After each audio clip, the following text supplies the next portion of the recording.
Right now, Bush is doing what he does best, taking bows for what he started in the first place. What an arrogant, overbearing person he is, to try to make us think it's all about what he did. He put us in this fix with this war that has taken all our monies into the trillions of dollars.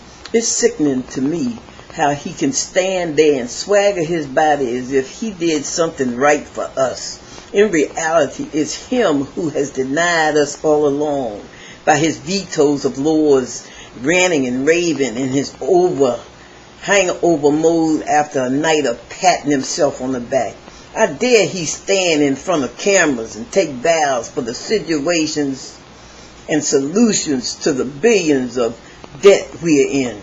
There comes a time when we have to say enough is enough and get this overbearing bunk out of office, and those who also think the same.